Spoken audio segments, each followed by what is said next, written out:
ગુજરાત રાજ્ય માર્ગ વાહન વ્યવહાર નિગમ જીએસઆરટીસી માંડવી ડેપો અને માંડવી નગરપાલિકાના સંયુક્ત ઉપક્રમે એસટી ડેપો મધ્યે ડ્રાઈવર, કંડક્ટર અને મિકેનિકલ સ્ટાફ માટે ફાયર સેફટી બોટલના નિદર્શનનો વિશેષ કેમ્પ યોજવામાં આવ્યો હતો. આ કાર્યક્રમનો મુખ્ય હેતુ બસમાં કે જાહેર સ્થળોએ આકસ્મિક આગની ઘટના વખતે જાનમાલનું નુકસાન અટકાવવાનો અને કર્મચારીઓને સજ્જ કરવાનો હતો. આ પ્રસંગે માંડવી નગરપાલિકાના જયેશ ભેડાએ ઉપસ્થિત કર્મચારીઓને માર્ગદર્શન આપતા જણાવ્યું હતું કે સામાજિક અને ધાર્મિક કાર્યક્રમોમાં સુરક્ષાના પગલાં રૂપે હંગામી ધોરણે ફાયર સેફટીની વ્યવસ્થા રાખવી ખૂબ જ અનિવાર્ય છે. શૈક્ષણિક સંસ્થાઓ અને વ્યાવસાયિક એકમોમાં પણ ફાયર સેફટીની બોટલ રાખવી કાયદાકીય અને નૈતિક રીતે જરૂરી છે, જેથી માનવ જિંદગી બચાવી શકાય.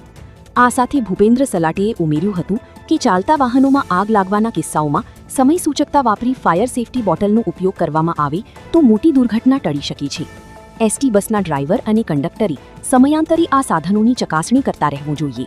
કેમ્પ દરમિયાન ફાયર બ્રિગેડના હેલ્પર કમલેશ કોહલીએ આગ બુઝાવવા માટે ફાયર બોટલનો ઉપયોગ કઈ રીતે કરવો તેનું પ્રાયોગિક નિદર્શન આપ્યું હતું.